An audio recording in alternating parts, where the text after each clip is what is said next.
Welcome to the Hope for the Warriors podcast. I'm Kate Dudley, a military spouse and your host. And I'm coming to you from a unique location. We're on a boat owned by Jason Garrity. We're over on the Hudson outside of Billy Joe's Ribworks, where every year I've had the pleasure and honor of attending the annual striped bass fishing tournament. And I'm joined by Bernie Ruff, who started this tournament, and Stirling Collins, who started the annual clay shoot, which we're going to also be doing this week. And this event is just so much fun. It was such a blast this week so far, and we're only halfway through. Great weather, beautiful vibes. Everyone just had a really good time, and these events and the stuff that's going to Hope, that's going directly to our programs and services, doesn't happen without you guys. And it's all because you said, "What can I do to help? How could I do more?" So just first off, thank you guys for taking the time to come on and speak with me, and thank you for doing this. My pleasure. I'm happy to be here. Love it. Honored to be here. So for someone that has never attended these events, coming in, what is the vibe that they can expect at the clay shoot and or the striped bass fishing tournament? I'll jump in. I mean, I guess the vibe, it's just one of, I want everybody to feel welcome, right? And it's just a place of, I'm going to get emotional, and I haven't even started. Yeah, it's just a place of hope, right? And that's the reason that I guess I started it. So it's being there with other friends, business associates, family, and the vibe I hope it gives off is one of just hope and giving in any way, shape, or form that we can. And that's kind of the vibe that I hope it gives off, and I hope that we continue to give off. Yeah, I definitely agree with that. One of the things that I was thinking about is the diversity of people that come to the events, and there's always new people. So it's hard to understand, like with a new person, because I've been to so many events, what a new person sees when they first come, because they have an expectation and they don't really understand what they're getting into, I think. And so the vibe to me is a little bit multifaceted. There's people that are a little nervous because they've never been to one of these and they're not sure what they're going to see. They're not sure what they're going to experience. And then there's all of the people that have been involved with Hope before or been there, and they're like exuberant. They're ready to go, totally fired up. Mm-hmm. And it's just interesting to see the new people interacting, and I guess just learning what it's about and getting an opportunity to see that new experience that they don't know yet, but it's likely going to be life-changing for them. I agree. It's an eye-opener, and I've had that conversation multiple times today with people who, first-timers or got invited by a friend, had no idea what they're getting into, and once they get into it and they see it, they're like, whoa, this is way more than I expected. Yeah. I was talking to Judd, same thing. When he came last year for the first time, had no idea what he was getting into, and now he's like, I can't wait to come. He's talking about bringing his boys up, and it just kind of has this, it just catches you, and then that's what I hope. I hope that people understand it, see what we're doing, catch the bug in one way or the other, and then pass it forward some way, somehow. Well, that's what's so unique about this event is, Stirling, you started the clay shoot 15 years ago, and then Bernie, you went to the clay shoot, and then you said, okay, I want to do something, I want to do more. I think it was the third annual, or maybe the fourth. So it was very early, and it was a much smaller event. I got to see it grow and grow. Yeah, and then you see the mission, and you meet the people, and you start talking to people, and that's why, in my event, it's always been important to me to involve the service members, because I think we all go to so many events all year. Jason, you can even chime in here that we can go to all kinds of charity events all the time, and we're going to the DRI thing or the Heart Association or the cancer, and you see it and you hear it and you know what it is in the back of your mind. But for me, I'm a tactile guy. I like to meet and touch and feel. That's what I do. So for me with Hope, to be able to have service members get involved, have them in the programs, meet the people, be in the foursomes, be in the squads, be on the boats, and you get to talk to these people and understand their struggles or what it is they've gone through and how Hope has affected them or helped them throughout their whatever it is they're going through. So that, I think, was for me a big key in kind of getting people on board.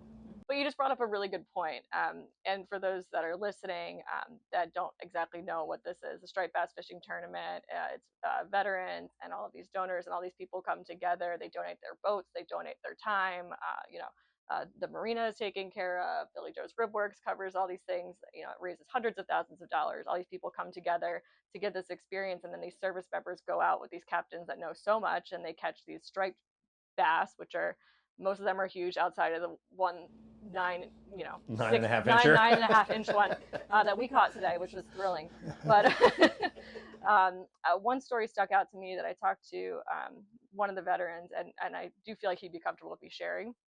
He said that he went out on his boat. He hadn't met the captain before. He caught 3 fish, his first time ever fishing. The captain taught him how to, do the lure, cast, all the stuff. And he said it didn't take him long to open up about his experience in Afghanistan and some kind of traumatic stuff that happened. And literally, he said it was within the first hour. And I was like, wow, I was like, that has to be almost like liberating, but is it like therapeutic? Like, what made you feel compelled to do that? And he said that the captain was just so kind, and he felt comfortable enough to open up. But it's something about this, it's like a family without you can meet someone for 5 minutes. So just what is it about this experience, and it's same goes for the clay shoot, that the veterans do maybe feel more comfortable. They communicate because you're in a space that's different. One of the things that always made sense to me was, when veterans get together with other veterans, they obviously get along. They understand each other, and one of the things I always notice is veterans. I don't say they repel, but they're afraid, I think, to interface with, people when they come back. They don't know if they're going to understand what they're about, what they experienced. And I also think that civilians have the same issue. It's like a little bit of a blocker. They're not sure how to talk to that person, particularly if they happen to be handicapped, and if it's very severe. They don't. Most people are very, very afraid to engage them, very afraid to talk to them. What do you say to them? Or am I going to say something that's going to upset them? And I think the veterans they feel that. They feel like these people may not understand me. When we come to these events, I think we spend a lot of time together. So it's not a go to an event, you hardly see somebody, you talk a little bit, and everyone's afraid to say anything. So it's you say some canned comments. These become intimate because you're spending a lot of time together, like close up, 1-on-1 or 3 or 4 on, and it's not just a boat full of veterans talking to veterans, because they kind of know how to heal each other, and I think it helps them better assimilate with society that they lost touch with. Mm-hmm. I agree. It's you get to spend time with them. Right? You get to know them more than just FaceTime, just a quick hello. Yeah. So, and we invite them back every year, and they bring a friend, and you get to know that friend, and then you get to know their story, and then they become part of the family. Mm-hmm. And then it just goes from there. It really is a family thing. It's so much camaraderie. And it really is, yeah. It's really cool. It's unique, and people keep coming back, and I feel like, it kind of segues into that. Why do you think people come back to these events year after year? I think that's a big part of it. They hope. Yeah, hope, right? They see it, and I think, and it's a great message that you guys also deliver too, in the way that you provide your services. But I think they see the difference that we make in these service members' lives, whatever it may be. And I truly think it's because we involve the service members, and you get to know them, right? And it's a deeper understanding than just going to some event and donating some money or whatever it is. Mm-hmm. So I think that really speaks for the organization, for people that run it, the leadership, the volunteers, and everybody. Just the message we're putting out there. Yeah, and I think when the veterans see that, haven't always seen veterans just come in and get on board. Sometimes they're very. The first time I met Bobby Duff, he he was very quiet, not engaging with people. He wasn't in a place where he felt like he could engage with people. Mm-hmm. And I think he was fairly surrounded by new people that, you know, he clearly didn't feel comfortable to like have open conversations with them. And definitely hope is made.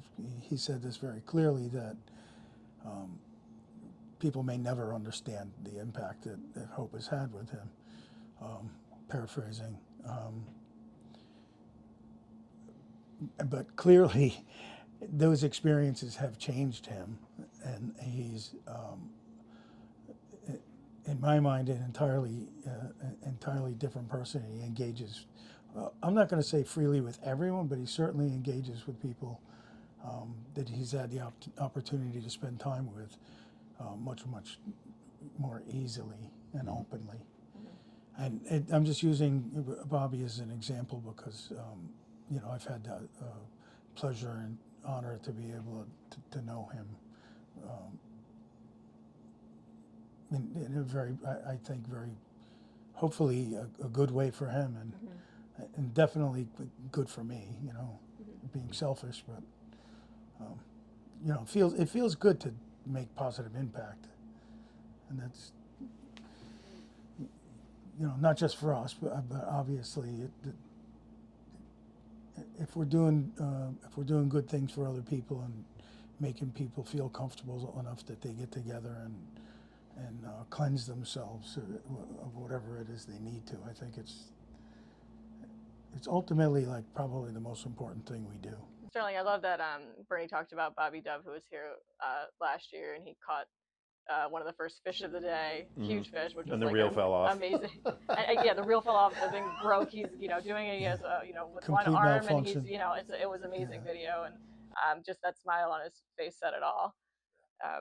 And I was thinking about him too at the clay shoot. You know, he was able to, you know, and he's an amputee, his arm and his leg, and he was able to, you know, shoot a weapon, which I know I'm sure meant a lot to him. At least I could judge based on like the smile on his face. And then Greg Gadsden was here a couple of years ago, and I remember him shooting, and you know, he was just like lit up. Yeah. You know, do you have any stories that stick out to you from the clay shoot? Two of those are big ones. So having Colonel Gadsden and Bobby Dove participate with us, you know, obvious limitations with their physical abilities, but we made every effort to make sure that we could get them out on the course or get them onto a boat. So I think that speaks volumes. And it was, I'll never forget, early on when I started the shoot 15 years ago, and we had Stephen Value came down, who was one of the first recipients of Hope's Help up here in New York. Stephen was in a wheelchair. He came to the shoot. We didn't know what to do, and I knew he was coming, and I'm like, how am I going to get this guy around the course? And so I had some buddies of mine. I'm like, quick, go to your car, get your tools. I want you to take the top off the golf cart. They're like, oh, okay. Why? Like, what do you mean take the top off? I'm like, just take it off. So we got underneath the thing, flipped it upside down, took the top off the golf cart so that he could sit in the golf cart and shoot from the golf cart all the way around the course. That's amazing. I've never heard that story. Yeah, so that was right out of the gate, and it was just me there and it wasn't a big shoot. It was early on, but you know, a couple of buddies of mine, they're like, wait, what do you need? I'm like, I need that top to come off that golf cart right now. They're like, we got you, go. And it just got done. And then Stephen was able to go out and have a great day on the course. That's really cool. You know, and then it continued with Greg and continued with Bobby. So just, yeah, getting them back out there and whatever it is, make the effort to anyway, get it done. I didn't hear that one. That's good. Yeah, I've never heard that. I love hearing these stories, especially going into, you know, it's the 20th anniversary, so we're talking a lot about Hope, 20 years, and I mean, you've been a huge part of that, and you know, especially with the clay shoot for the last 15 years. Did you ever, and I know I've asked you this before, so forgive me, but did you ever imagine that it would grow the way it has, and that it would ripple into, I mean, I'm thinking about Michael Nelson, his Riding for Warriors kind of stemmed off of this clay shoot, and then the striped bass fishing term. Did you ever think that when you started this, it would become this? I never did, no. I'll never forget when I first started, it was just, I got introduced to Hope through Harry Bridgewood. Stephen was their first kind of recipient of Hope's Help up here. And after meeting him, I said, what can I do? And I ran around and quick organized a fundraiser. And just thinking, I don't know, I'll get some guys together, we'll raise a couple of bucks for Hope. And then it just kind of snowballed from there. It just kept growing a little bit every year, and a little more, a little more. Then Bernie started to come, and he started to see what was going on, and we used to have conversations about it all the time. And then that's one of the things I'm most proud of, is to have friends like Bernie or Mike or Alex Corbacho, seeing it, doing it, and they'd be like, and the wheels start spinning. It's like, what can I do, or how can we, do more? And yeah, so I never thought in a million years we'd get to this point. But between, the 1, 2, 3, 4 events up here, there's, we're raising millions of dollars a year now. Yeah. That's a lot of money. The- And I never in a million years thought I would get that point, but it's impressive. And it's all thanks to kind of a collective effort. It's not me, it's just I saw something that I wanted to be a part of, participate in, do something about, and then it just kind of, I love the snowball effect. Yeah, it's really cool.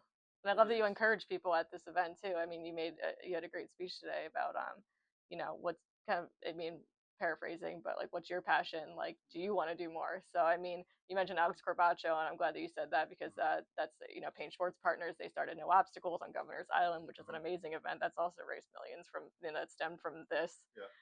So you think about the people in the A little room. push from Bill Nelson. Yeah, that too. Thanks, Bill. You think about the people in the room at Billy Joe's, and then at Orvis Sandanona this week. Who knows who might be the next person to step up? That then this continues to snowball. Yeah. Yeah, So, and I think that we make enough impact on those people.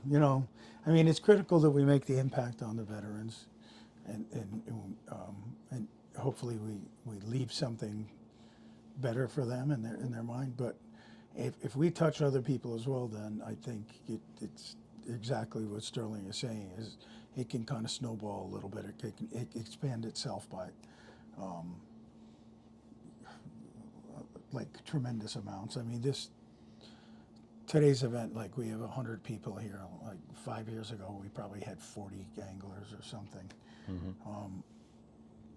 We did $65,000 the first year, and everyone was like, "That's great." You were ready to throw in the towel.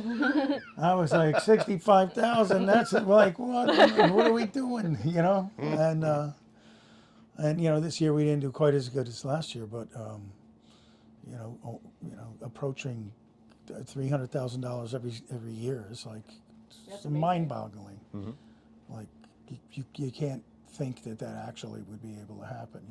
well, and it doesn't happen without the support and the donors, and you think about the raffles and the fundraising that goes into this. This is like such a monumental effort. What message do you guys have for those people that keep coming back year after year, and that they want to support Hope for the Warriors, and what Hope is doing? Keep coming, right? Just keep coming. We can't do it without them and our sponsors and our supporters and our family, friends, my wife, your wife. But yeah, it's just, we hope that they continue, and I think they all get it. But then I ask them to, tell a friend, tell somebody else, whatever it is, get them involved, bring them to the next event. But it's hope centric for this, but I think back to a couple years ago when we had the 50-50 at my shoot, and it was a lot of money, several $1,000s. And at the end, you go to a lot of these events and people say, "Oh, give the money back, give it to the charity." But I specifically said, no, don't give the money back. I said, take this money and go do something else with it. Go help somebody else. If you have a cause in your town or something you're passionate about, go do it. Here's some seed money to go start your dream, or start something new. So that kind of stuff, give them a spark, give them something. What are you passionate about? Yeah, I remember you saying that. That's cool. Yeah, but it's, and I want people to feel that way. I want them to be passionate. Maybe they're not passionate about hope. I hope they are. That's why we do what we do, and that's why we bring people and introduce them. But I think most of the people that experience one of these events once even get hooked pretty easily, pretty quickly. If they come every year, a couple of years in a row, I think you start to see tears in their eyes when you're talking about stuff that matters, and that that strikes you, and it means that they're buying in. They're, you know, whether or not you can get them all to decide to go do something themselves or not, but not everyone really needs to do that. It's good to have some people spin off because it makes it grow. But just knowing that they're willing to come and stand by you and support the event and actually like with purpose. They're not coming like to go fishing or shooting. You know, they're coming, you know, for the purpose that really matters the most. And I think that if you interviewed everyone in the room today or tomorrow, that's kind of what you're going to hear, I would think. Except for, like I said, the people that have never been here, they don't know what to expect until the end. But at the end of the day, if you interview them, they're going to go, holy cow. Like, there's no way I thought it was going to be like this. Like, I went to a lot of events before, but like that's different. That's special. This was one of my first Hope events a couple years, 4 years ago now, and I remember like I was like, "What is it? Tell me about the clay shoot and bass fishing and blah blah." And like no one could. I mean, they were like, "Yeah, you fishing, you know, clay shoot. Like you'll see, you'll see." And then I like, you know, I remember I filmed you, Bernie, like you know, giving the speech to everybody, and I was like, I literally think I was in tears within the first like 20 minutes. Like I was like, I don't even know, like I couldn't even tell you like you know what exactly was said in that time, but it's like it just you know the passion you can feel it and you can see it and you can see it on everyone's faces. I mean they're just like you know at attention, like they're in. It's really cool to see the people that are all in. And you know I feel like everyone that's in that room was like at least this week all in. I remember that first event that I was at all in, so it says a lot about you guys too. I wanted to kind of circle back to like what has Hope meant to you personally over the years. It was a game changer for me as far as my personal life. I'd always been, my mother was a very philanthropic, and she brought us up that way. I had lost my way. I did Lions Club when I was younger and some other things, but I never had anything I was passionate about. And I call it my own thing, right? And when I met Harry, and he introduced me to Hope, and then whatever it was just that one day that I met Stephen, and I was like, I had this moment of, I'm so blessed to be on this earth, doing what I'm doing, living where I'm living, having the life I have, wonderful family, really nothing to complain about. You know, we can all have leaves in the swimming pool problems. And then to understand a little deeper meaning of what Hope does out in that world, supporting our service members, it just absolutely knocked me off my chair. And so that was an aha moment for me 17 years ago. And I'm like, I got to do something, right? I'm going to look back on my life and be like, what'd you do? Right? I had to do, so that's I guess that was my aha moment. So I had to do something. It's awesome though. Yeah. Look what you did. Yeah, so I did. So I started, and I had no idea what was going to happen, but here we are today, and it's an amazing journey. It'll continue for a long time. My son's here now for the last several years, and I hope that he sees it and he gets it. And I think I would love nothing more. It would make me the proudest dad to see him carry the mantle, whether it be with Hope or whatever his passion is, or whatever he finds. But to raise a good human being, to understand he's got a good life, and you can help a lot of people. I've had probably two things that I can say. I mean, other than getting married, my wife, and just like everything that.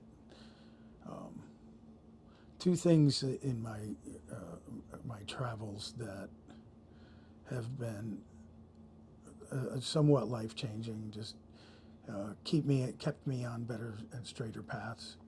And the first one was many years ago when I was a younger guy. And as you know, Linda worked at West Point, so we were very involved with everything that we could be at West Point. And I had the opportunity to meet a guy there that was he was the NCO for the scuba team, and somehow he got me in as an advisor because of course can't have a civilian at West Point as an instructor. Mm-hmm. And for like 5 or 6 years, I worked with the scuba team very closely. And that experience was the first one that made me just say, you know, I can be a better person. These people are like unbelievable people, and they're young. They're 15 years younger than me. And they just taught me a lot about myself and how to be better. And then that ended because of, you know, the new NCOs come, new people come, new OICs, and you get older and you can't do the same thing. So, you know, I got away from that. And I don't know, 4 or 5 years later, 6 years later, I met Stirling by chance at his club.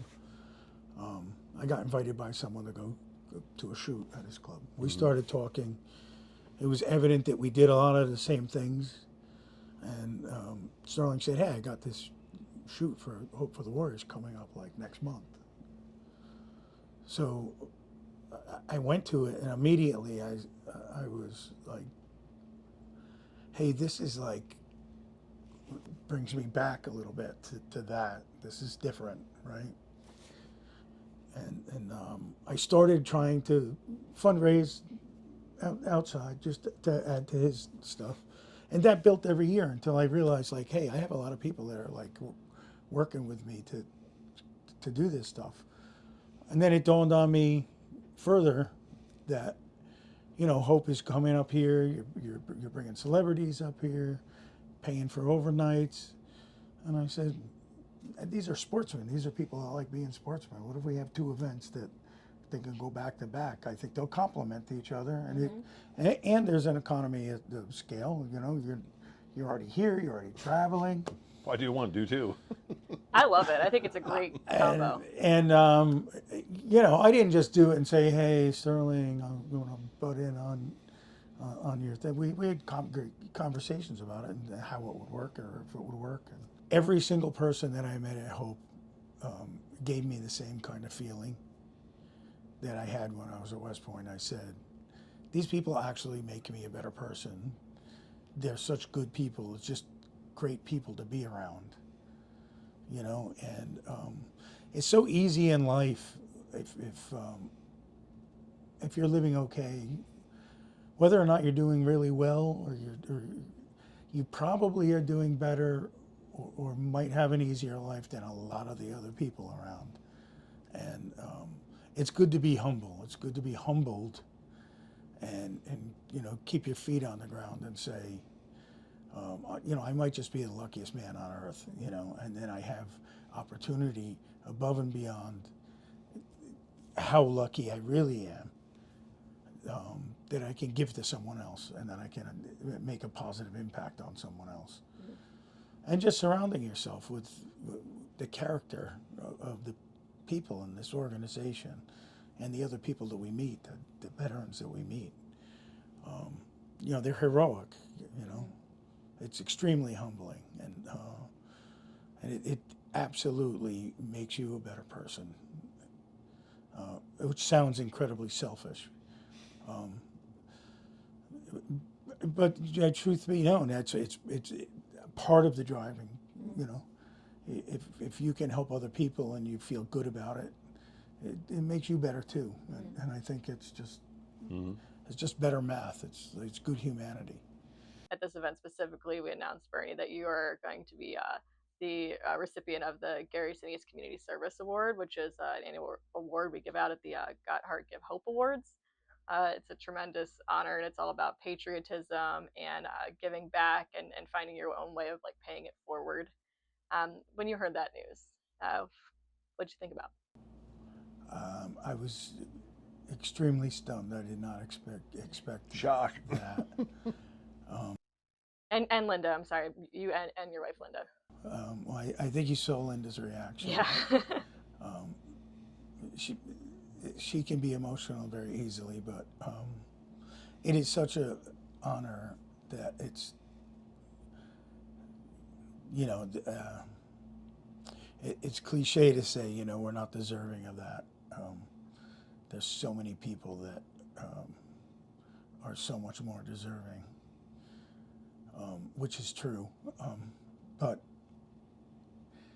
the relationship that we built here with all of the Hope people, the veterans, and with the entire family. Like, and when I say the family, like these, Jason, who comes every year and just does amazing support.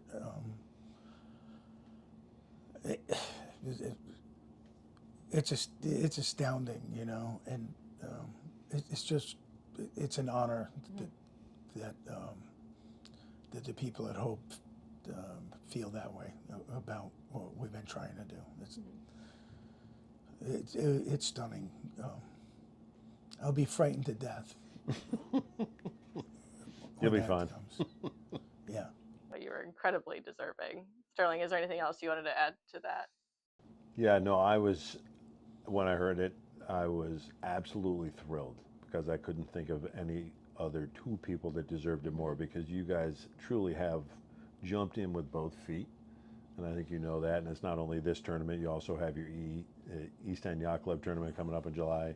And he's always looking for ways to do more. And that's what I love, right? It's just doing it. And for Hope to honor him and Linda like this is well deserved, I think. Well, it goes to show too. I mean, Linda does so much, and I feel compelled, and we are just about to wrap up, but I feel compelled to share the story about a couple things that stuck out. But she made this beautiful blanket that like an American flag, and it's so soft, so cozy, just beautiful. And we're doing the auction, the raffle, and Tim Scherer, who was the speaker, he's a Gold Star father. His son Chris lost his life, and um, Linda, the blanket's up for grabs, and Tim starts bidding, and then Jason starts bidding, and they're going back and forth, and then the blanket goes for $2,500, and then Jason gives the blanket to Tim, and Tim says, "I'm gonna put this in Chris's room." And like, I mean, that just sums up these events, I mean, how do you put If that in? anyone And witnesses that and doesn't understand it, and I'm telling you, the new people that are here witness stuff like that, and at first it doesn't sink in. It can't. Like, it's like a lot.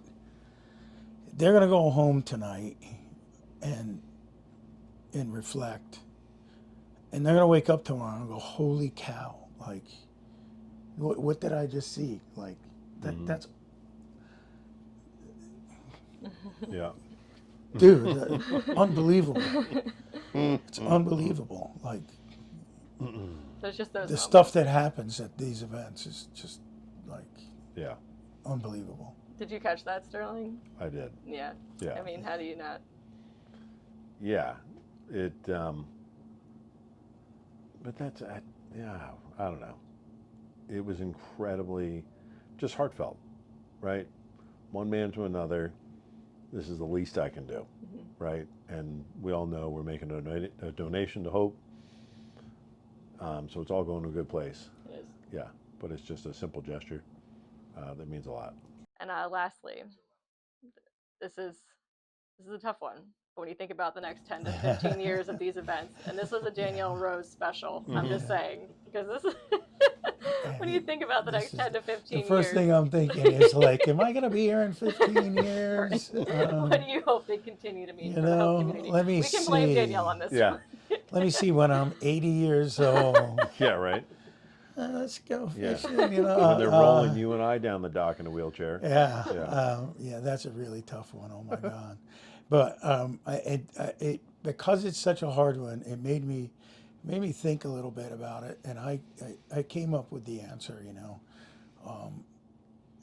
Because a couple of things. One, I'm going to get old, right, and maybe I'm not going to be capable of doing it, and then I'm going to get old and tired, and maybe I'm going to retire, and then maybe I'm not going to have the same connections to be able to be as impactful as I can be right now.